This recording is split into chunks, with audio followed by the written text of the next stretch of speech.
Carnival said they done with y'all. They tired of y'all ass coming in and smelling like weed, and they tired of y'all ass bringing y'all kids in and just leaving them any and everywhere like y'all left them at y'all grandma's house. Black fatigue. It's all over my FYP page. Thank you. I am so happy that this is being brought up. And oh, by the way, for us white people that have been around the block a long time, this isn't new to us. We've been dealing with this for over 40 years. Hey, y'all gotta stop saying Carnival is racist for changing their rules about their policies on their crew. Fact of the matter is, they're not racist. They're not saying they don't want black people to come on. They don't want them on. So it's looking like Carnival Cruises is now in some other. No pun intended. Hey guys, what's up? It's imergency and welcome back to my channel. Today we're talking about everyone's favorite summer pastime, and that is cruising. Yay!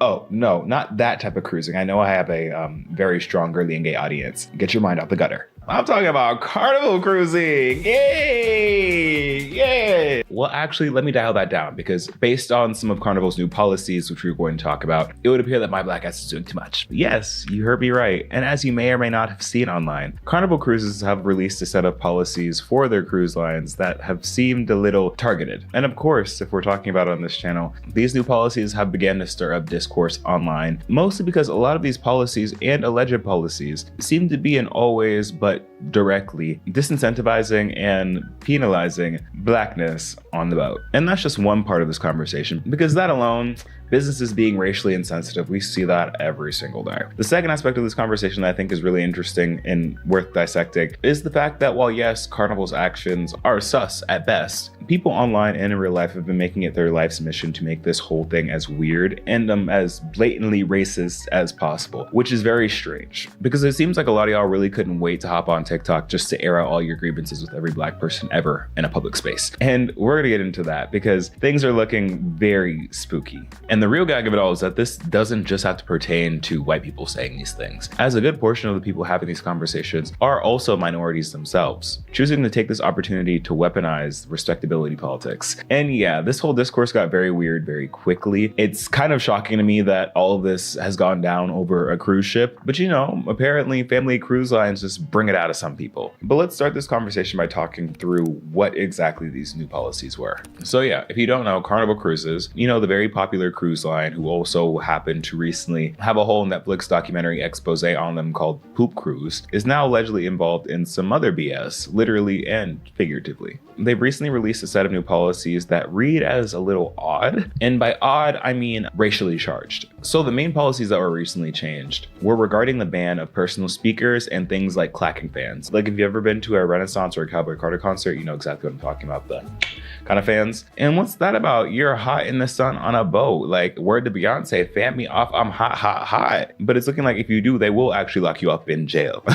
I'm kidding, that's a Beyonce joke. But there have also been videos and speculation online that Carnival Cruises, in addition to those things, is also banning hip hop and rap music. And I think that headline is really what got the conversation going around, like, oh wait, Carnival, this is kind of weird. This seems like kind of very specific over what audiences you do and don't want on the boat. Like as of right now, there is no hard ban on hip hop and rap. People have just been noticing that on Carnival Cruises, there is less and less of that. And another policy that struck a chord with a lot of people was the banning of gardening. If you get what I mean, YouTube guidelines, even if gardening is legal in the passenger's home state. And of course, since we live in a society arguably on one of the worst timelines, the internet's reaction to this was very split, very harsh, and shockingly, or not the full truth. So breaking news, Sierra, you don't know this, all the other girls know this, but the internet tends to blow things out of proportion.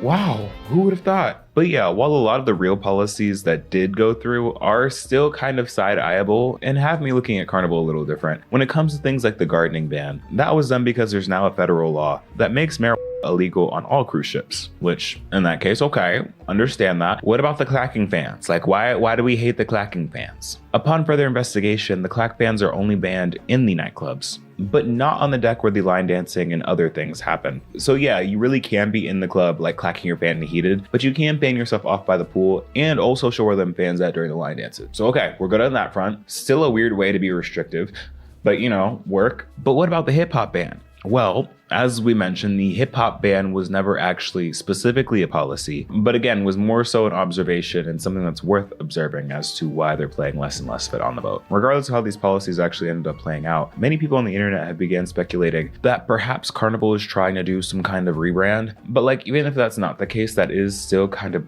yikes, considering how many people are expressing that they're canceling their trips, anecdotally, from these alleged policies. And now you may be asking me, Rumi, why do we just go through all these policies if half of them aren't even real policies and the other half aren't actually explicitly racist? Like, where'd you get this narrative and why are you trying to interject race into everything? Well, that's a loaded question. I know, I just asked myself. Well, first of all, unfortunately, race is unfortunately inherently in everything. And that goes out to all the people in the comments of the AI minstrelsy video I posted a couple weeks ago. Yeah, clock it. But when it comes to these policies, we don't necessarily care about the policies themselves. Well, we do, but we don't. This conversation in the Carnival of it all doesn't necessarily have to do with specifically the policies, because as we found out, the policies aren't doing too much. But what we do need to talk about and what we do need to highlight as being weird and strange behavior is the general conversation that spun out of this whole seemingly fake discourse. Because while some of the policies or alleged rule changes were fake, a lot of these sentiments, conversations, and talking points that people had online in response to that were very real and very concerning.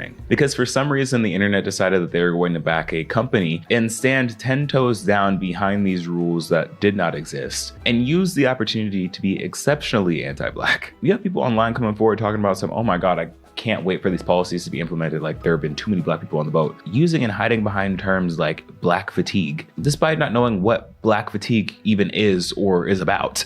And actually, on that note, because I've been seeing this term be thrown around a lot online, let's actually define what Black fatigue is, shall we? So Black fatigue was a concept created by Mary Frances Winters, a founder, a CEO, and a Black woman in the diversity and inclusive consulting space. You know, back when DEI actually meant DEI. And she created this term as a way to capture the psychological, physical, and emotional exhaustion Black folks feel due to the systemic racism and oppression, as well as microaggressions and acts of disrespect that they experience on a day-to-day basis. But of course, as most things do, the term has been shifted, and when it is used now by certain people, it does not mean that. It instead means people being fatigued of having to deal with and be around Black people. That don't sound crazy to you? Because that sounds real crazy to me. Like, we've gotten to the point where it's not even a dog whistle anymore. Like, at this point, it's a foghorn. They are telling us, we do not like your kind.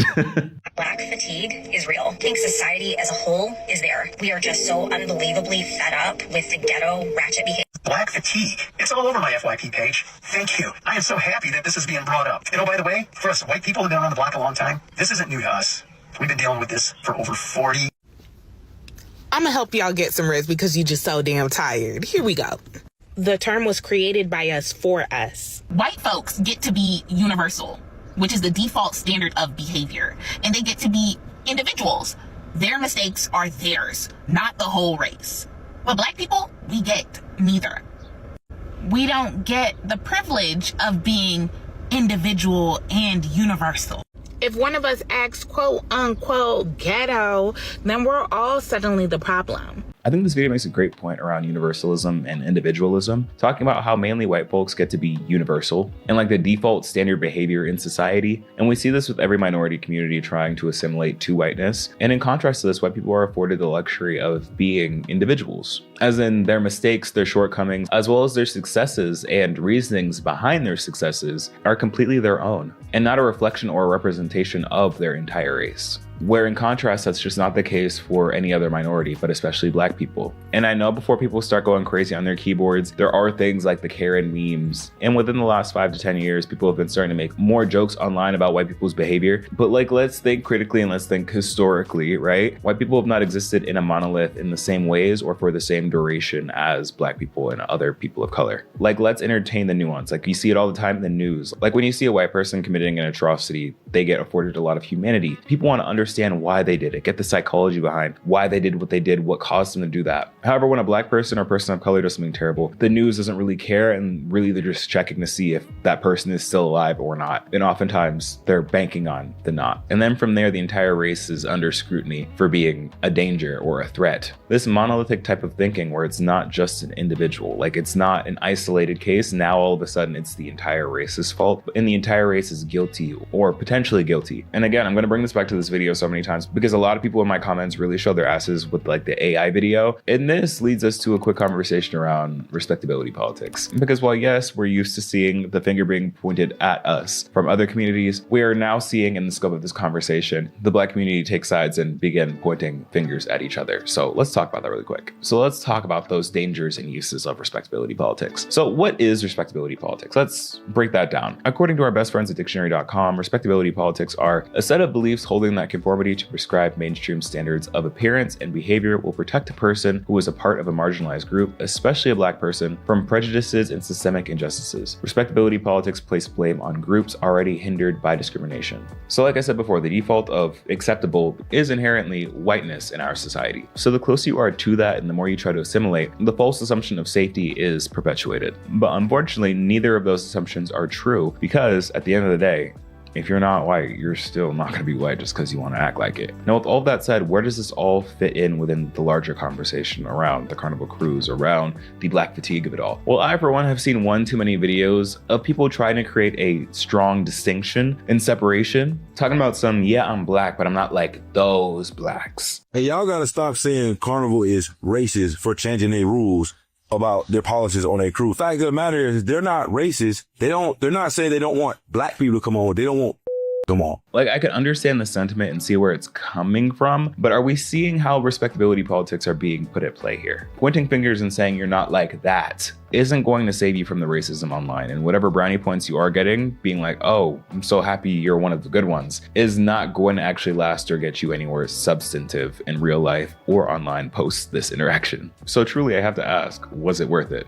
And it's just so devastating seeing so many TikTok comments and videos from Black people saying that they have Black fatigue on public internet. And mind you, when they're talking about this, they're not using the one that was actually meant for them. They're using the white version. Like, what do you mean as a Black person you have Black fatigue? You're tired of seeing Black people. Honestly, if that is the case, given the state of the country and the world right now and the political climate that we're in, that's just like not one of those conversations that you have publicly and outside of your community. Because then what you get is people outside of your community taking that and using that as a reference, but people being like, see, even your own people are tired of y'all. And using discourse that's meant to be in the community and internal as a way and as an excuse to perpetuate anti-Blackness. And unfortunately, or I guess in some cases fortunately, this serves as a reminder that respectability politics aren't going to get you anywhere. Well, maybe not aren't going to get you anywhere, but aren't going to save you. And this is a POC you at the end of the day. We've seen this time and time again, where you have Black people, other people of color with some of the highest degrees, the most educated, idealistic career paths, highly rated citizens, good families, good communities, active members in their communities, and all of the hallmarks of being good in traditional white American standards still end up being the targets of the police, of racism and racial violence. Like, and again, while I'm talking specifically about all of this in relation to Black people, this is not only true for Black people, it's true for all people of color, all minorities. And we're seeing that happen in real time right now with what's been going on with the country, reevaluating and changing what it means to be a citizen or a good citizen. Again, it doesn't matter if you're a respectability politics final boss, like if the powers that be don't want to see your humanity or worth outside of what you look like, then none of it is going to matter. In that video, you see civil rights lawyer Brian Stevenson's testimony, where he says, I thought if I did everything they told me to do, if I did all the hard work, everything was going to be great, there'd be equality. If I did the things they told me to do, I started in a colored school, the lawyers came in and opened up the public schools. I thought if I did all the hard work, that everything was going to be great, there'd be equality. And I did my part, I think. I studied, I went to high school, I went to college, I got admitted to Harvard Law School. I graduated from Harvard Law School, I started practicing law. And I was on the street in Atlanta, Georgia, a few years after graduating, preparing for a case when police officers stopped me. I got out of the car and the police officers pulled their gun. They pointed it at my head and they said, move and I'll blow your brains out. And the reality of that has to be articulated and expressed. And that's the whole issue here. That's a false narrative that if you play into white society and play by those ever-changing rules, you too can be permanently equal to everyone else. And that just simply is not the case and has never been the case, unfortunately. It kind of bleeds into the universalism versus individualism that we were talking about. Because unfortunately, Black people don't get to be that universal standard or get afforded the same levels of individualism. A person who does it right doesn't get the extension of individualism. They just exist as an extension of the preconceived monolith. You're well-spoken for a Black person. You're one of the good ones. And again, this is not just a Black issue, whether you want to believe it or not. This goes for all minorities. But with that said, it's time to take a step into talking about how people have been using this whole Carnival Cruise moment, specifically to all of the different dog whistles that have spawned from this conversation and the notion of Black accountability. So I initially thought to talk about this when I was reading some of the comments on the Carnival Cruise videos, as well as some of the comments in my recent AI minstrelsy video, bringing up a lot of racist rhetoric and saying some pretty crazy things under the guise of just saying, just like holding accountability. Like some of this stuff has to just be rage bait. Black fatigue or ghetto fatigue is a real thing, and no one's staying silent about it any longer. No nationality wants to be involved or bothered by this loud, obnoxious group of people. No one, not even hard-working Black Americans. I mean, I'm telling no lies here. Everywhere that group of people go, chaos follows. And no matter where you go, they're there. But America is tired, and people have grown numb to your constant cry of racism. Everyone's a racist who doesn't agree with you. But meanwhile, you can be big to everybody else. Like in that video, he says this has to be the EBT crowd, which I guess is like the gender neutral and like plural version of like the welfare queens. So I guess in that sense, like period inclusivity, I see you making your strides, king. Like I love when people are politically correct in the gender sphere only to go ahead and turn around and be anti-Black in like the racial sphere. You know, I guess we pick our battles. But like video aside, one of the main concerning things are like the comments, because most of the comments are not even from Black folks. So them agreeing, being like, yeah, I'm just really tired and fatigued of these Blacks. I'm tired of seeing them everywhere. Or like, ooh, this is getting a little spooky. Like I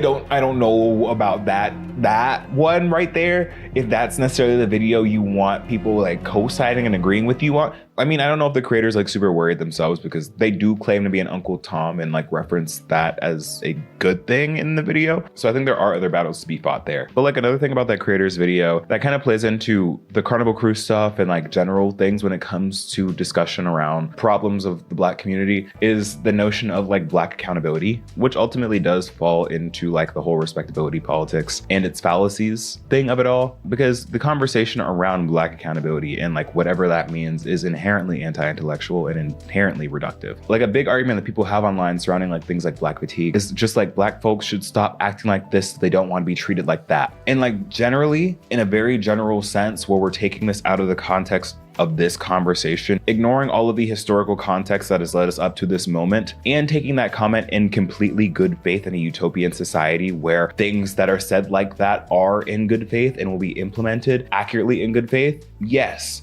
that does make some sense. However, because we do not live in that society and have not lived in that society and have seen how these things play out historically, that's just not necessarily a real argument, because the thing about it is the goalposts over what is acceptable behavior and what is behavior that Black people or people of color need to take accountability for will always be moving. Like the goalposts for like what is acceptable will never be static, because in our society, we'll always have something new to complain about, something new that makes them uncomfortable, something new that they don't really feel at peace around. So asking people to conform, and that goalpost keeps moving further and further, you have to ask yourself, what is the end goal? What would the end goal of like shutting out all of these behaviors ultimately be? And this is where we kind of need to start critically thinking about this. Like, what would be the end goal here? And this isn't to say that you can't have a problem with people or don't like certain behaviors that people exhibit, because yeah, everyone has behaviors that we don't exhibit that happen culturally and individually. But like, just because you don't like the actions of individuals or like a certain group within a community doesn't mean you can attribute those character attributes to the entire community and attribute it to something that's just baked into just like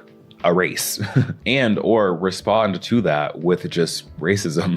Like I just think like this whole conversation is incredibly reductive. Like y'all really weren't listening to Kendrick's halftime performance where he actually had Uncle Sam out there saying that you shouldn't be too ghetto and that you should play the game. Like, is it freedom or is it forced assimilation? I don't know. And like a quick last point before we wrap, I just have to say, like at the end of the day, all that aside, if you don't agree with anything I said, I understand that. On a very base level, right? If the issue on these cruises, and we're talking about the cruises specifically, if the issue on these cruises, public cruises, mind you, is that the public is there. If we want to talk about accountability, we have to realize like, girl, yeah, your public party cruises are going to be open to the public. and there are going to be parties. If the way you're choosing to spend your vacation is on a cruise that is not explicitly saying that it is a peaceful 50+ relaxation cruise, then why are you going there looking for that, you know? Or like, why are you mad when that's not what you're getting? Like, if you wanted something peaceful and relaxing, there are specific cruise lines for that, or completely other venues and vacation options for something like that. Like, I hate to say it, but like Carnival Cruise literally has carnival in the name. I don't know. I could be completely off base for this, but like, God forbid people want to enjoy their vacation and dance around and party without having people like police their every behavior. Now, I will say when things get dangerous, unsafe, or just genuinely unfun for the collective, then conversations need to be had, but like, not racist ones. But if it's just groups of people having fun and you're not having fun in the same way, that's more of a personal problem, I fear. But yeah, to wrap this up, again, this video is not about Carnival Cruises. It's not specifically a like Carnival Cruise hit piece. This isn't what it's about. I mean, maybe a little bit. It's about how people felt these policy changes were enough to enable them to spew harmful anti-Black rhetoric, unprompted, and using this as an excuse to express their Black fatigue. And like, no, this isn't the space for that. In fact, I don't think there should be many spaces to freely, outwardly express your racism. Because no, that doesn't make you a concerned citizen or cruise goer. It just makes you racist.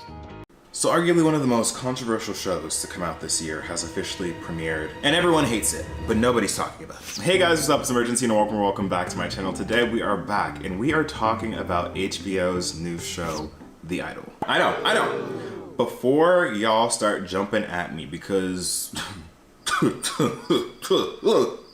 the internet has been going wild on people that have been watching this show and that actually started watching this show for a valid reason, which we'll get into. We're watching for science. More so, I am watching The Idol so you don't have to, if you don't want to. But basically, if you're unfamiliar, The Idol is a new HBO drama made by the sick and twisted minds, heavy on it, by the way, of Sam Levinson, you know, the guy who wrote Euphoria and who I've made a couple videos on and who people really just do not like because of his writing and everything. And shockingly, The Weeknd. No one really thought that these two would be working together and would create something like this show, but here we are. And The Idol is through the eyes of Sam Levinson. And it's really important to make that distinction because you can really see and tell that Mr. Levinson had his hands and fingers deep into the script and deep into this plot. Because some of the things that went down in this first episode are just, wow.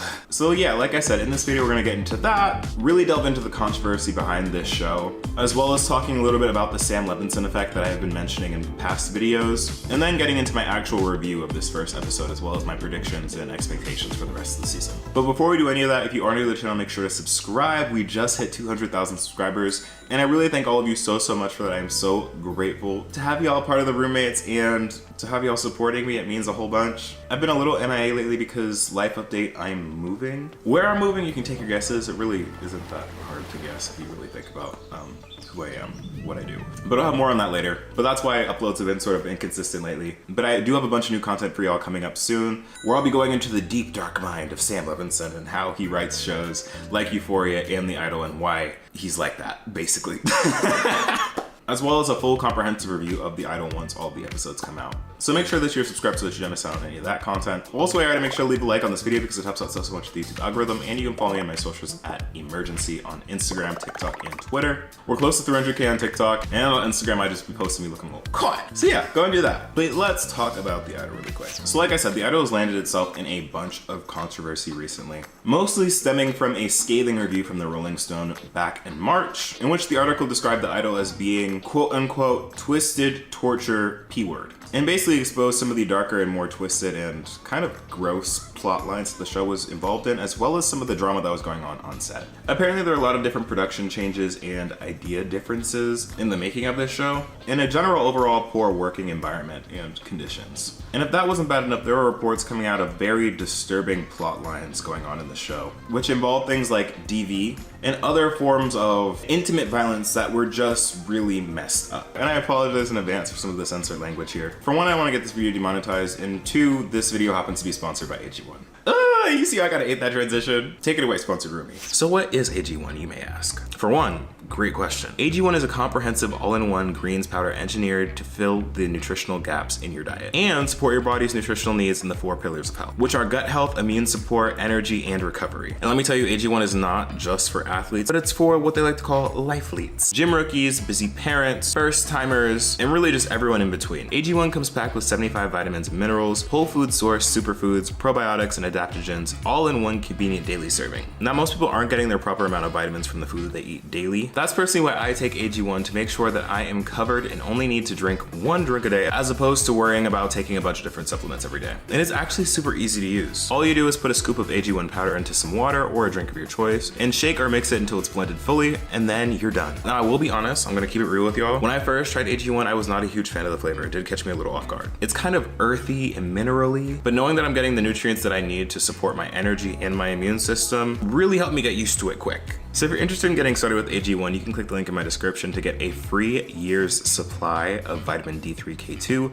and 5 travel packs completely for free with your first purchase. Thanks AG1 for sponsoring this section of this video. Let's get on to the rest of it. So basically, after all of that initial drama that all happened pre-release of this show, everyone was sort of looking at the idol kind of twisted, because what do you mean that's what this show is going to cover? What do you mean, like, these are the conditions, this is what's been going on behind the scenes for this show? And that whole Rolling Stone article really sparked a lot of controversy and a lot of backlash for the idol. We were seeing a lot of cries online for people to boycott the show and just to generally not support it, and if you were gonna watch the show, to like not watch it on HBO and to go from other third-party sources. Like, the internet was and currently still is really mad about the show. And like I said, there is some valid reason to this. And I feel like after that initial scandal with Rolling Stone, things kind of died down for the idol just a little bit.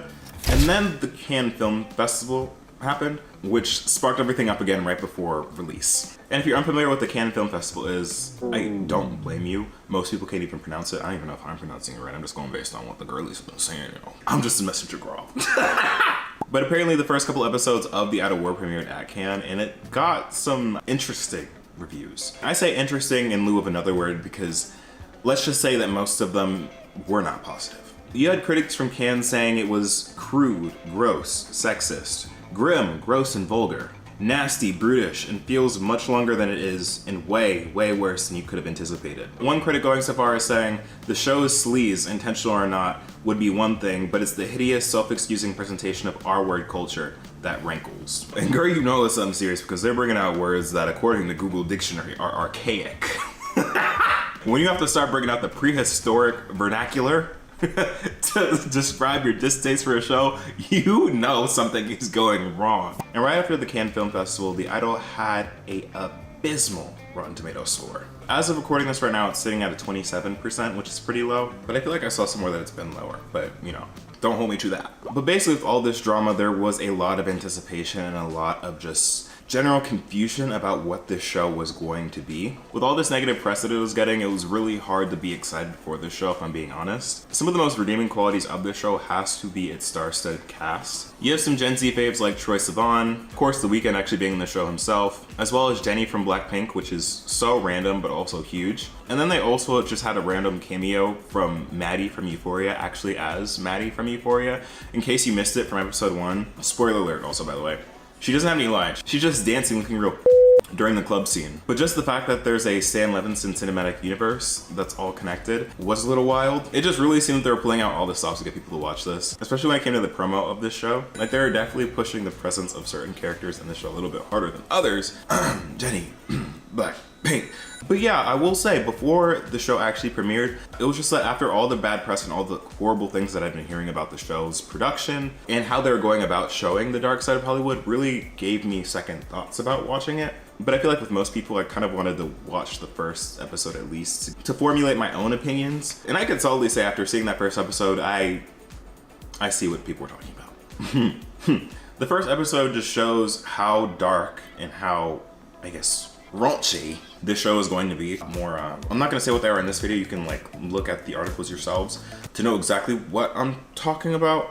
But yeah, then it's gonna be real bad. The show itself, it's reminiscent very much of Euphoria. Like you can definitely see Sam Levinson's style in this. Like I believe it's shot on film, or at least has the same like presentation as Euphoria does. But girl, it's just the plot and the dialogue and the things that characters say and the actual plot points that are just simply gross.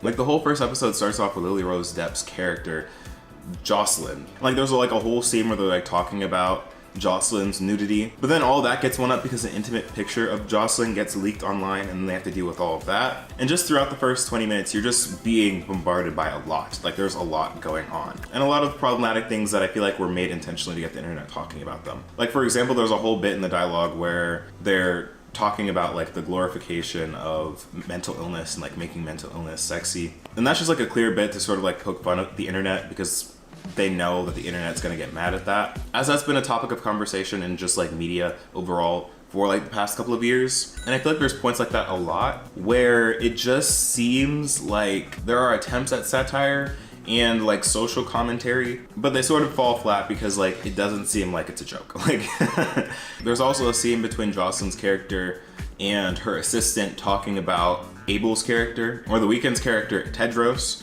in which they sort of talk about and glorify, I'll say, intimate violence, which is just generally distasteful and just something that no woman would actually say in real life. Which sort of brings me to my next point of this show, at least in its first episode, is so clearly written by a man for the male gaze. Which is really interesting because in the Rolling Stone article, they sort of talk about how Abel thought that the show had a really strong female perspective. But no, this show was definitely written by a man sort of for, like I said, the male gaze. And that's sort of the theme with Sam Levinson's work, which I would consider to be like the Sam Levinson effect. Again, I'm not gonna break into it completely. I'm going to have a separate video for that coming up. But there are so many examples of lines in this first episode where the women in the show just randomly say things that I feel like Sam thinks a woman would actually say, or that really resonates with women, but you know, it doesn't. And it flops, and it flops very, very, very hard. There are also just like random nudity scenes where there don't need to be. Like one that comes to mind is like a random scene of Jocelyn waking up in the morning but she's not wearing any clothes. And again, that's fine because I get for storytelling it's showing that like Jocelyn is just like this free spirit, she doesn't care. She's meant to be super sexually liberated and comfortable with her body, but like you don't need to necessarily show all of that. Like I feel like they just kind of sexualize her unnecessarily, where it just doesn't make sense for the plot. It kind of gives fan service in the way that, like I feel like what Sam is doing with Jocelyn's character is like what he was doing with Cassie's character on Euphoria, just if Cassie was an adult and Sam was allowed to do whatever without having to worry about like people saying like, oh, you're over sexualizing high schoolers, which now that I'm thinking about it makes me terrified for Euphoria season 2 because there's supposed to be a time skip, and I made a whole video on this before, but like they're going to be adults, which means that I am really scared for Sydney Sweeney's character. Because, girl, if The Idol is telling us anything about what Sam does to adults in his show, Sydney, check your contracts, please. But it's just safe to say that the way the show is written, at least for this first episode, is gross, to say the least. But let's talk about this first episode's plot overall. So like I was saying, we were introduced to Jocelyn, the pop star, and just how she's just overworked and constantly under this scrutiny. Like I said, I love seeing like this darker inside world to celebrity and just like the music industry, because we've seen time and time again how in real life that plays out with people like Britney Spears, Miley Cyrus, etc., etc. Where like this hyper visibility of like the public on a pop star really just makes them crack under pressure. And this first episode, we see the beginnings of that, where when that picture leaks, everyone has their eyes on Jocelyn to see if she's going to crack and relapse into these unhealthy coping mechanisms which are referenced throughout the episode. And I will say there's one scene where Jocelyn and her backup dancers are practicing for her tour, and they let Jenny's character take the lead for doing the choreo, and Jenny just ate down. She ate down so bad. Like, I obsess. Really obsessed. Honestly, one of the highlights of this episode, in my opinion. And I feel like this first episode was going very well up until Abel's character was introduced, because, ooh, that man is so creepy. So gross, so icky. And I feel like Abel does a great job at being an icky, gross character. A little too good, for my opinion. Tedros, the character's name. I don't know what his vibe is. It's definitely giving that he wants to manipulate and take over Jocelyn's life. And you can see that by the way he just tries so hard to be like this perfectly manicured person. There's a scene in like the latter half of the episode where Tedros is over at Jocelyn's house while Jocelyn's getting ready, and he's like practicing saying his line, being like, "Hey, Angel." And that's just like so icky and slimy, and I really relate with Jocelyn's assistant just in being so disgusted by Tedros. And I feel like overall with this episode, the all-time ick had to come from that very last scene. Like the last scene where Tedros and Jocelyn are in the studio, and apparently Jocelyn has this fantasy of being asphyxiated. And yeah, basically that's what happens in the studio, and it's really sensual and very intimate, to say the least. Yeah. And while watching that scene, I was just kind of like, oh, I feel like I'm interrupting something that I should not be seeing, and well, let's hurry this on up. Let's finish the episode, yeah? And it was just wild because I can see where this is going.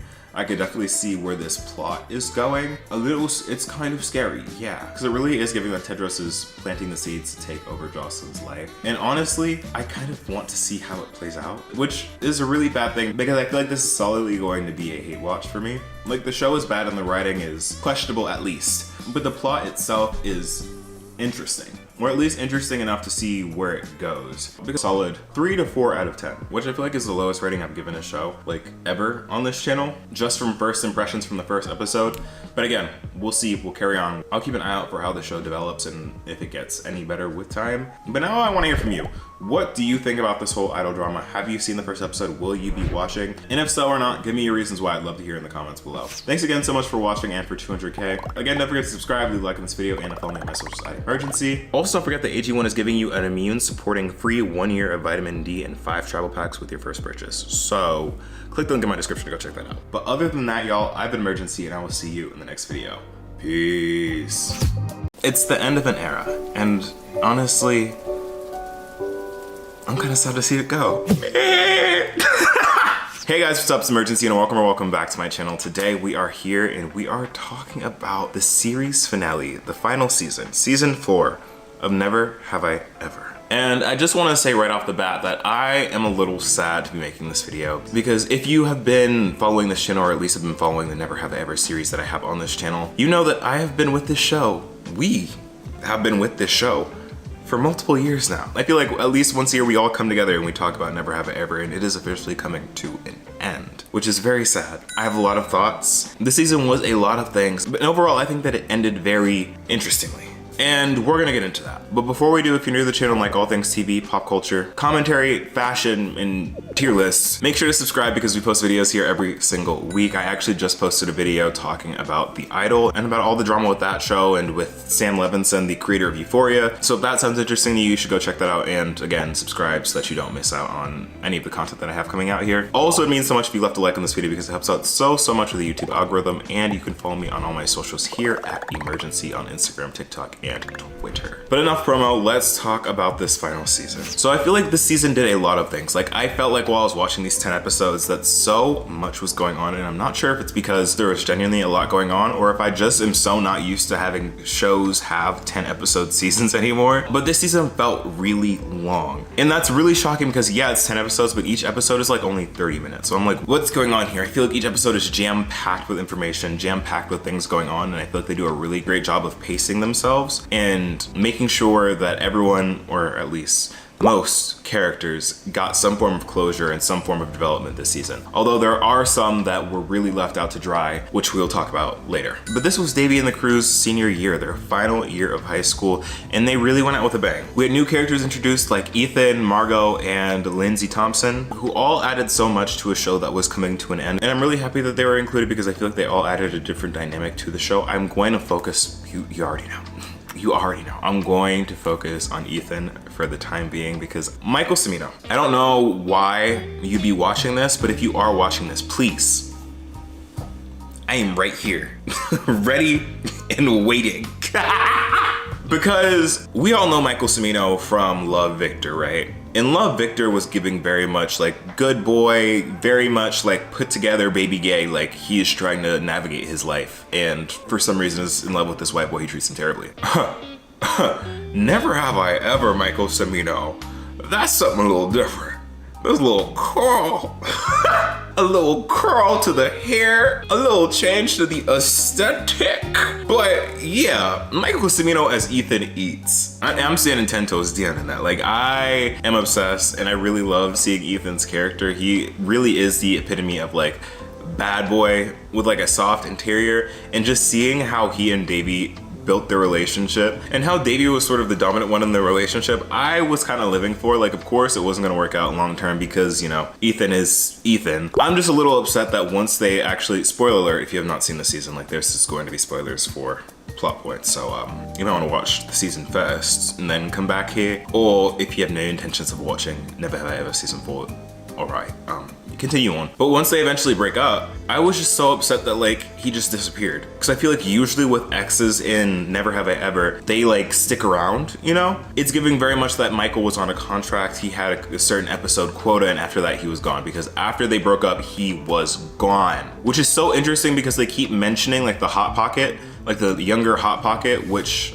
he was supposed to be a part of, and then suddenly once Davy broke up with him, he just disappeared. I'm a little upset about that. I would have loved to see him, especially I would have loved to see a cameo in the last episode, at least a little bit more, because it feels like for the first half of the season it really is focused on Ethan, or not focused on Ethan, but he has a heavy role in the season, and then after they break up he just disappears, which is really upsetting because I feel like he could have contributed a little bit more. But before I get into some of the other characters, I feel like the one character we really need to talk about this season was Davy.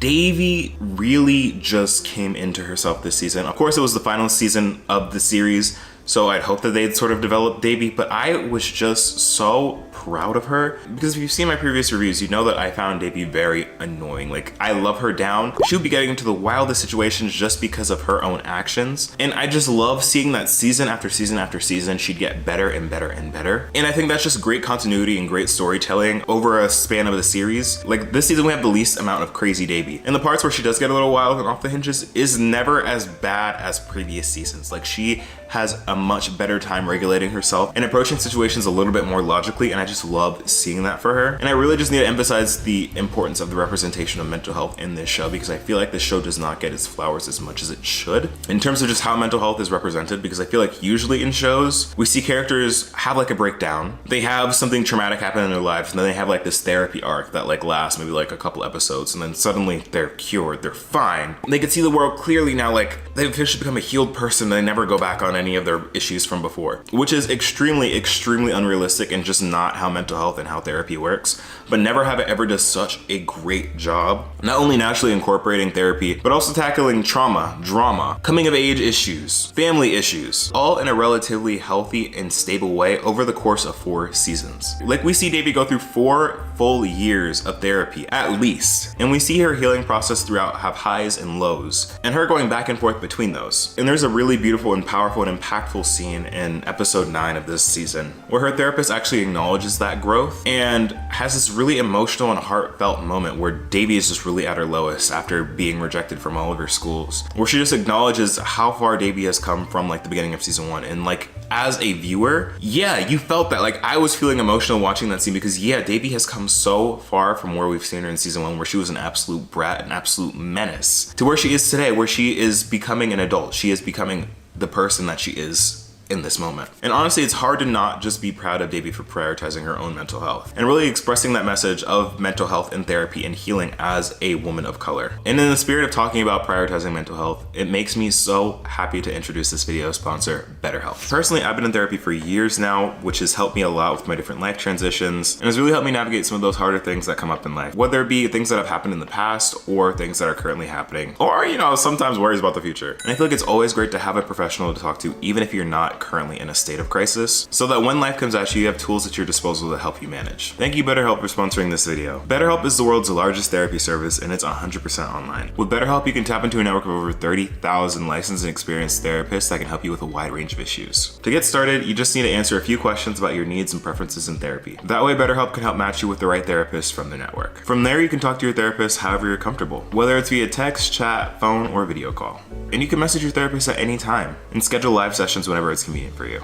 And if your therapist isn't a right fit for whatever reason, you can switch out to a new therapist at no additional cost. With BetterHelp, you get the same professionalism and quality you expect with in-office therapy, but with a therapist that's custom picked for you, more scheduling flexibility, and at a more affordable price. You can get 10% off your first month at betterhelp.com/emergency. That's betterhelp.com/emergency. Oh, and I've also linked them down in the description below if you want to check that out. Thanks again, BetterHelp, for sponsoring this video. Let's get back into Never Have I Ever. And for Eleanor having that epiphany about her mom and not living in her shadow and instead like elevating herself and really living in her truth, which is really inspiring, and I'm just so glad that she got the ending that she deserves. Although I will say she is cute with Trent. I'm just a little shocked that they ended up together. Like, that felt a little gaggish to me. But you know, to each their own. Everyone ends up with somebody. And speaking of ending up with somebody, we need to have a chat. We need to talk just for a second. What is the room's opinion on how Debbie's love life ended? Because I know we started off this season with her having her one free boink with Ben Gross, which still to this day, I don't understand why they went down that route of having Ben be the love interest. And we continuously are reminded that Ben was really the worst option. No, I won't say that. Ben was the least appealing option for Debbie, and all the characters acknowledge this. I'm just really shocked that that was who was endgame. Like, I really was rooting against Ben. Like of course, Paxton was no longer an option because Paxton became a teacher. Paxton was really just chilling on their own, and Paxton and Debbie's friendship was honestly more iconic than their relationship. Ethan really wasn't there for long term. I just wish that Debbie really just fell in love with herself and was by herself by the end of the season, or by the end of the series, because I don't know how I feel about her ending up with Ben. Like, I'll be honest. I'll just say this. I don't like it. I don't find it cute, and I feel like it's very on theme for our other Mindy Kaling shows. I'll say that there are other videos where we've talked about the Mindy Kaling effect in terms of how she presents her brown love interests, and just really her love interests of color, who usually are women, and who they end up falling for, who tend to be. But I mean, in this case, I will say, as opposed to other instances, like with the Sex Lives of College Girls, Ben and Debbie do actually have chemistry, and it makes sense why they're together. It just kind of disappoints me that they did end up together, because I feel like, really? Like, I'm sorry, but they're still not it for me. Like, if there's a college spinoff of Debbie's years in college and navigating that, I would love to see it, but I would hope that she has epiphany where she breaks that off like within her first semester, and they do the whole like, oh, don't bring your high school boyfriend to college trope, because Debbie needs a new love interest. Debbie needs someone else. But while we're talking about characters, let's talk about someone who was snubbed, and who I don't think a lot of people are talking about, but it's very upsetting to me that she got this sort of treatment in the season, and I don't know what was going on behind the scenes or what the real issue was. But Anissa probably had a total of like 10 lines this entire season, if even that. I'm just really confused, because Anissa was set up to be such an important character and such an addition to the group. She was supposed to be like the fourth after all the drama with Ben, but really she just got slated to less than a side character. Like, she had less lines than Trent. She had less lines than Ethan. She even had less lines than that one white boy with glasses that Paxton was teaching to swim. And I really just don't get that. Like, where was Anissa? Because Anissa honestly was one of my favorite characters. Like she was in my top 3 favorite characters of this show. And it was just really upsetting that this final season, she was kind of just put in the back burner. Like, I don't even think we know where she's going to school. Like, we know that she got recruited to a school for sports. We don't know what school. I just overall think that Anissa was snubbed, and I was just hoping that we get more from her in this last season, but we really just didn't. And again, I don't know if there was something going on with her contracts, or if her actor was busy on another project, or just what was going on. We didn't get any more Anissa than we did in season 3, which is really upsetting. But yeah, I guess that was kind of disappointing for me. But overall, I feel like the season was just really good. I feel like it was a really thoughtful end to such an amazing and important series. Like, the show has been such a hit, and each season really has felt intentional and didn't feel like it was unnecessary at any point. And I just really love seeing the continuous and intentional storytelling of each character and each plot point as the show went on. Like, for example, the ongoing relationship with Debbie and her mom. So well done and so beautiful. Their scenes always make me tear up when I'm watching. They always tend to come at the end of each season, but each season they get me so bad, because their relationship is so interesting and so dynamic, because you can really just tell how much they care for each other, and especially how much Debbie's mom, Nalini, cares for Debbie and wants the best for Debbie, but has also been dealing with her own trauma, her own issues with losing her husband, being a single mom, and having a daughter like Davy, and just seeing them fight and then also come together, but just truly be there as a unit. Just so impactful, so beautiful, and I'm just happy to see it every single time. And I was noticing this more so this season than ever. It was just so nice to see this representation of a matriarchal household. Like, Davy's house was filled with powerful and charismatic women, and just seeing the different generations of women in that household and how they'd interact, and how just thinking about representation wise, how cool that is to have in a show, like a popular mainstream Netflix show that has multiple scenes focused around 4 brown women. It's just so beautiful to see. And this show is really gonna be a statement of its time. I hope that this isn't the last time we see a show like this to this level and caliber on a streaming service. I mean, with the writer strike going on right now, it might be a little minute until we get something good. But like, I hope that eventually we get another show like this that really challenges the status quo and pushes for something that could be as amazing as Never Have I Ever is. So having such a diverse cast, both racially, ethnically, and also age-wise, like when you think about it, this show has so many different age groups. Like, I feel like generally when it comes to Gen Z shows, most of the characters are in their 20s, are in their teens, so like maybe mid-30s. But the show does a great job of incorporating more seasoned, older talent in this show, like with Davy's grandmother, her boyfriend, some of the teachers being really involved. It's just really been such a great ride, and I've had so much fun watching this show. And I really just keep going back to like the endings. Like, I just love how intentional this show is. Like with Paxton, can we talk about Paxton for a second? Paxton's whole arc from this entire show, but especially this season, of him like really coming to terms with himself, because I feel like I was mentioning in last season's review that I feel like Paxton's arc wasn't completely finished. Like, it was a cool moment, but I wasn't really sure how he would be incorporated into season 4. They did a phenomenal job of taking what I thought was like a near complete character and really just fleshing him out even more, really having him come to terms with himself, of like having to beat his ego of being like the high school jock, being the high school it boy, and realizing like, you know, for the rest of the world outside of his hometown, he really isn't all that. Have him push through that, become a better person, and really emphasize not giving up and becoming a true adult. Beautiful. And having him end up with Lindsay, Miss Thompson, beautiful. Beautiful. I could not have done it better myself. Like that, I loved his arc. I love seeing where he went as a character, and I love seeing where he's going now. And I'm just obsessed. I really am obsessed. I have so many feelings about this show. I'm so sad that it's over, but it really was a gem of its time, and I hope that we at least get a spin-off or something to really push the story forward into the college years and give that college representation a try, because like I've said in previous videos, you should go check those out. We need more Gen Z college shows without a white love interest. I give this season a solid 8.5 out of 10, maybe even a 9. I really enjoyed watching the season, and the series as a whole, have to give it a solid 9, because it was a ride through and through. It brought us through so many different emotions. There were so many iconic moments from this show, and I just love it. But now I want to hear from you. What did you think about Never Have I Ever season 4 and Never Have I Ever the series? Did you enjoy the season? Did you not like the season? Did you like who Davy ended up with? Did you like who everyone ended up with? Let me know all your thoughts down in the comments below. Thank you so much for watching. Again, if you're new to the channel, you can hit that subscribe button and leave a like on this video, because it helps out so much, and follow me on my socials at emergency. Also, don't forget that you can click the link in my description to get 10% off your first month of BetterHelp at betterhelp.com/emergency. That's betterhelp.com/emergency. But other than that, y'all, I've been Emergency, and I will see you in the next video. Peace.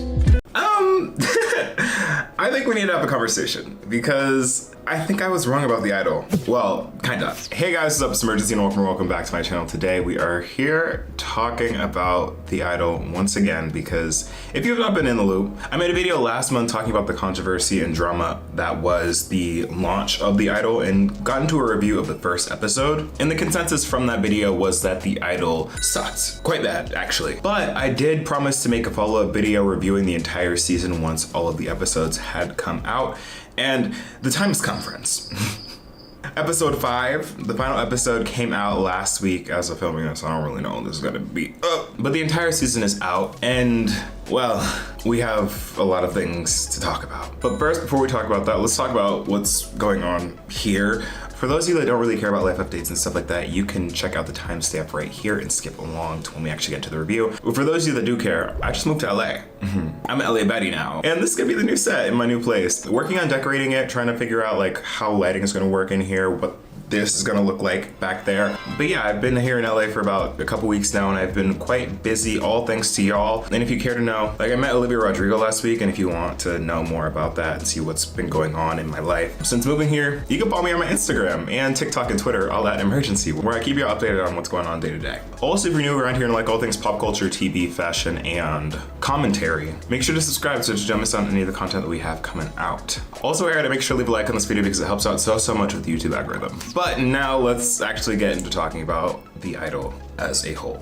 So this is basically gonna pick up where I left off with my last video, so if you have not seen that already, you should go check that out. But episodes 2 through 5 of The Idol really were from really bad to worse to a little bit better to trash again. And when I said I was wrong about The Idol, I don't mean that this show actually ended up being good, because by no means that is not what I meant.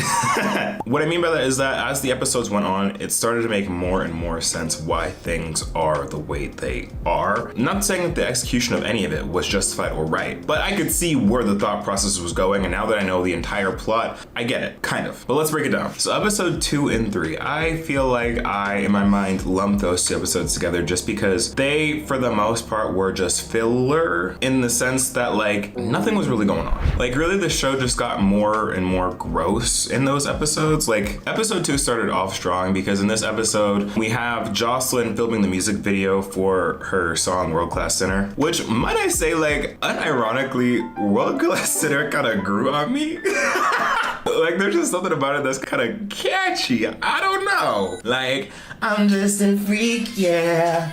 Like, Jocelyn kind of did what she needed to do on that one, I'm not going to lie. And in this episode, we get to see the inner workings of Jocelyn's mind, and we see her sort of break down under the pressure of having this single, having her label, start to really doubt her. And we get more information about her relationship with her mom, who had recently passed away, and how all those things mixed together are really just clouding her judgment and preventing her from being the icon that she needs to be. And that scene of her breaking down on the music video set was actually good. Like, that was good, because I feel like that was establishing Jocelyn's character, really showing her vulnerabilities and insecurities, as well as just demonstrating what the hardships are of life in the music industry, which I feel like was what The Idol was initially setting out to do. But then the second episode kind of derails, and we get back into stuff with Tedros. And really, I feel like with this season, whenever Tedros is on screen, things get messy, things get problematic very quickly. Most of the controversy from the show usually stems from the scenes that Tedros is in, because Tedros' character is meant to be, for lack of better words, he's a and they hold nothing back, even when they probably should, about this character. We get to see more of Tedros' control over Jocelyn's life, where he basically plants different people in all aspects of Jocelyn's life to essentially form a complete control. Like Diane, who is played by Blackpink's Jennie, who's Jocelyn's backup dancer turned friend, who's actually working for Tedros and setting this up. He put another one of his minions with Leia, who is Jocelyn's best friend and assistant, to calm her down because Leia's red flags were going off. And you just really see what kind of person Tedros is. And that is made only worse in episode 3, because episode 3 was ew. Because we really get to see more of Tedros. And I feel like episode 2 and 3 are really meant to establish and set up the character of Tedros and make him really seem like this all-powerful, super manipulative cult leader. And you get to see how he tries to control Jocelyn. Like, the whole thing about Jocelyn and Tedros' relationship is that it's inherently abusive, in the sense that Tedros constantly humiliates her, degrades her in a nature, and in weird graphic ways to make her have better music, and essentially is trying to be her new manager and be her new team. There's like this whole thing where they go on a shopping spree in this one store, and the scenes of like Tedros being super jealous and super controlling over her get very, very creepy very, very fast. And it gets to the point where it's almost just funny. Like, there's a scene where one of the attendants who's working with Jocelyn, whose job is to like help her pick out her clothes and tell her what looks good or not, Tedros takes the guy doing his job as flirting. And there's a scene where Tedros is just trying to curse this guy and intimidate this guy, but Tedros is only so tall, and the attendant guy is so tall, and you just see Tedros being like, "Say something to her again. I dare you. Say something to her again, and I'll drag you down Rodeo." Like, it's real embarrassing. Like, you're trying to be a macho man, but it just didn't give. How tall is The Weeknd actually? The Weeknd's 5'8". I actually did not know that. I thought he was a little taller. The Weeknd was giving me 6-foot energy with his music, but in comparison to the guy working at the store, it just really was not. It was not giving, and it was really funny. And Jocelyn even gags Tedros at one point, being like, "You know what I think? I think you're gay. You know what it was giving? It was giving Maddie and Nate from Euphoria. Maybe Sam did that on purpose. Maybe Sam was trying to create some links here because you know that scene where like Maddie is confronting Nate? Wait, autocorrect. Did I say Maddie? I meant Jules. When Jules says, you know what I think? I think you're a bleeping F-word slur. Because it's the way that Jocelyn gags Tedros and it's like, I think you're gay. And Tedros goes, I ain't no gay. Taste. You know what I think it is? I think you're gay. No, because she gagged him. Like, she gagged him. Be who you are. Like, girl, be serious. Be so for real. But yeah, those two episodes as a whole just really were not it. They were not giving. And honestly, I was wondering where the plot was going to go because it kind of felt like we were in limbo for a bit and the show was just trying to be shocking just for the sake of being shocking. But then episode 4 comes around and is like, oh, you thought you knew shocking before. You ain't seen nothing yet. And when I say shocking, I mean both figuratively and literally. Because episode 4 is where the plot progresses and where things get very, very, very effed up. Episode 4 was kind of like a turning point because here was just like the peak of Tedros's control and just really showing how effed up he can make everything be. So they're still making music, right? Like the whole goal behind this is to make some hits for Jocelyn. But this episode really focuses on establishing like loyalty, like cult-like loyalty with everyone on Jocelyn's team. So that means Leia, Dee, who is Jocelyn's actual manager, and Xander, who is Jocelyn's friend, creative director, and is played by Troye Sivan. And what makes this episode more messed up than previous is that it really does show that everything that the articles were writing about prior to the Idol being released, about it being a bunch of them glorifying like all of that came true with this episode. And based on what people have been saying and what was supposed to be in the script, they cut out a lot of stuff that was a lot worse and could have been a lot worse, allegedly. But a lot of the really messed up stuff focuses on Xander because Tedros, oh, I forgot to talk about this. Because if you thought that the prior episodes were bad, where Tedros is actually Jocelyn with a hairbrush to mimic the abuse that Jocelyn's mom used to inflict on Jocelyn so that she can sing, and that also publicly doing super happy adult fun things to her in front of her entire team to get her to sing also wasn't bad enough. This episode just results in and it's really actually sad and actually very, very hard to watch. Like if the other stuff wasn't hard to watch already, this episode was very, very much hard to watch because he essentially kidnaps Xander and him. He puts on a shock collar on his neck and asks him a bunch of pointed questions and shocks him whenever he gives an answer that Tedros does not like, basically to get him to conform to whatever Tedros says. And this scene is really heavy because up until now Xander has kind of just been in the background or been a character that you kind of root for because he seems to have a little bit of sense to him. But seeing him in that state and then also seeing Jocelyn chime in, when Xander is forced to admit all of these super heinous things at Jocelyn, it was just really, really, really, truly heavy. And then some other messed up stuff happens where Jocelyn gets with her ex, and her ex and Tedros meet up, and her ex kind of embarrasses Tedros, and then Tedros gets blackmail on Jocelyn's ex. It's like a whole thing. But what's most interesting about this episode are the things that Xander says about Jocelyn. Up until now, you think that Jocelyn and Xander are best friends, but it comes to light that Xander's career was actually put on hold because of Jocelyn. And he says some shocking things about Jocelyn's character, which make you like, oh, okay. And it all really comes together in episode 5, the final episode, which was actually kind of interesting, if I dare say that. Because this episode flips the whole script around. And it was really kind of jarring because I thought that I missed an episode in between 4 and 5 because you go from Jocelyn and Tedros being so attached to the hip to Jocelyn hating Tedros and calling him out on his BS. It seems like a completely different Jocelyn. And spoiler alert, it's been revealed that Jocelyn has been in control of this entire situation the entire time. And this episode really just shows the almost sociopathic nature of being an idol on this show and exactly what it would take to be her and get out of her position and be in her position. It's revealed that she literally put herself through all of that just so that she can get inspiration for an album and for her next music era. All the things that she went through with Tedros, all the things that she saw go down was all just so that she could have some stuff to really feel and talk about in her next album, which on one hand is kind of but on another hand is just what? All really foreshadowed in literally the opening scene of the show and showing how well she's able to turn on and off an emotion, or at least the perception of an emotion. It's actually really messed up and it really makes a lot of sense as to what Xander was kind of saying. Because when you think about it, what Jocelyn did was kind of messed up. She put the lives of everyone around her, including people that were supposed to be close to her, at stake just because she needed inspiration for her new album. Like, she made up the stuff about her mom's abuse, but I have to say the scene that she has with Tedros where he realizes all this was so like, the little smile that she did when Tedros is like, wait, this is a brand new brush. And she just smiles. I ate that up. I'm sorry. But outside of that, she had her friend literally be tortured, caused so much psychological trauma to her best friend and assistant that she quit and left, and then out-manipulated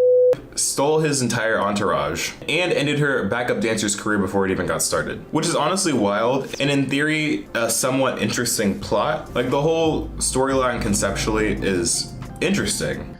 Okay, I just want to add one thing, because I've been thinking more about this, and I actually like the ending less and less now that I think about it, because at first I was like, okay, cool, Jocelyn was the antagonist, that's kind of cunt, like, I love seeing that, but thinking about it now conceptually as a whole, the message that this is saying in terms of just victims in general, because Jocelyn is meant to be the victim, or she's portrayed to be the victim for 4 out of 5 of the episodes, only to have that turn around and be like, oh, the victim was the villain all along. Like, you know, yeah, there's like a pimp that's like doing these awful things, but you know, he's under the control of Jocelyn now, so you know, everything that he did is kind of annulled because Jocelyn was the mastermind, she was the big bad. I don't know if I like the look of that, but yeah, let me know what you think in the comments. But what I want to talk about now is how Sam Levinson still somehow managed to make such a interesting plot a flop, a problematic flop. So like I said in my last video, I feel like a lot of the issues with this show is that the way that the show is written was very much through the male gaze. Like it was very much a story about a female pop star written by a man. And I get the point of the show as it is, as being like this edgy, you have to wait till the end of the show to understand the entire plot sort of thing. But I feel like that was really outshadowed. But I feel like the whole premise of the show was really overshadowed by how over the top they decided to go with everything. Like, I get the premise, but you didn't need to do all of that to convey that message. And a lot of my criticisms that I initially had in episode 1 still hold up after finishing the show. Like, the critiques of this show also from news media are also very correct. Even though they allegedly cut out a lot of other stuff that could have made the show a bit more graphic, we just really didn't need to see everything that we saw. And I know that now that I said that, you may be thinking, who's we? And by we, I mean me. So, the R word, mental illness, and essentially incorporated all these things in the show to really give it a dark angle and show how much Jocelyn, or the idol, is willing to go and how far stars are willing to go in order to keep their stardom or become stars themselves and reinvent themselves. But it all just really felt forced and unnecessarily graphic. I heard that the premiere episode of The Idol outperformed that of the premiere episode of Euphoria, and that reception was by and large because of the outrage and all of the drama that they were causing online based on all of the controversy that was coming on behind this show, really matched up with whatever kind of commentary that they were trying to provide on the industry. And it really does make me wonder, like, what goes on in Sam Levinson's head to really come up with these plot ideas, to go through with them, to film them, and then to actually put it out. Like, that is just a little wild to me. And talking about Abel, Mr. The Weeknd, I feel like he also isn't completely safe from this, because I've been seeing a lot of discourse online talking about the quality of The Weeknd's acting, whether it was actually good or not. But I feel like while it wasn't stellar acting, I feel like he played the role of Tedros really well, almost too well, like actually too well, to the point where it's going to be hard for me not to conflate The Weeknd Abel to his character of Tedros, because really he was playing it entirely too well. And that just might be a me thing, but hearing The Weeknd's music now, especially his older stuff, I don't know if it's going to hit the same. I just don't know. I'm sorry. But overall, I feel like The Idol as a series was just overhyped. It was and is as problematic as people say. So if you have not seen the show and were thinking about watching it, even though I just gave you the spoilers on the entire series, I will say that the critics were right. They did not, for the most part, over exaggerate. Like, what they said is in the show, and the topics that they go into are very, very, very, very heavy. More so than other shows, just because this is meant to be real life. I feel like in other HBO shows, they'll either be dramatized to be in like some alternate universe, but a lot of this felt really real and unnecessarily shocking just for the sake of being shocking, you know? And I'm just really disappointed, not because I had super high hopes for the show at all. Like, I gave the show the lowest ranking I've ever gave a show in my last video, but just the fact that the ending of the show was meant to be this sort of empowering feeling of Jocelyn being in control of her career the entire time and of herself the entire time. It just didn't really give that. It didn't really give that empowerment message that it seemed like it was trying to give. And I really would not say that this show is worth the watch. I'll say that. If you have not seen the show, I would recommend watching creators' commentary on the show more so than the actual show itself, because Lord knows that we don't need more. The only standout positives of this show, in my opinion, are the fashion, because the fashion throughout the series really ate down everyone's outfits whenever they're wearing clothes. Were simply iconic and amazing, and just like the banter between Jocelyn's team was really entertaining. However, you just can't look past the unnecessary content that's also in this show. So in my initial review of episode 1, I gave the series a tentative 3 to 4 out of 10. I'll say that after finishing the series, I would bump it up to a 4.5 out of 10. Still one of the lowest rankings I've given for a show, but I feel like things were expanded upon from episode 1, and of course, got better, got worse, got much worse, and then kind of tried to redeem itself in the final episode. So yeah, I'd give it a 4.5. But now I want to hear from you. I want to hear your thoughts. If you've seen the entire season of The Idol, what did you think about it? Did you enjoy it? Because I saw in a lot of comments in my last video that a lot of you were excited for it and were enjoying the show. Is that still the case now that you've seen everything? And if you have not seen the show and have just been keeping up from like different reviews and commentary videos from other creators, let me know your thoughts. I want to hear all of your opinions down in the comment section below. Thanks so much for watching. Again, if you're new to the channel, then subscribe. Follow me on my socials at imergency. But other than that, y'all, I'm going to catch you in the next video. Peace.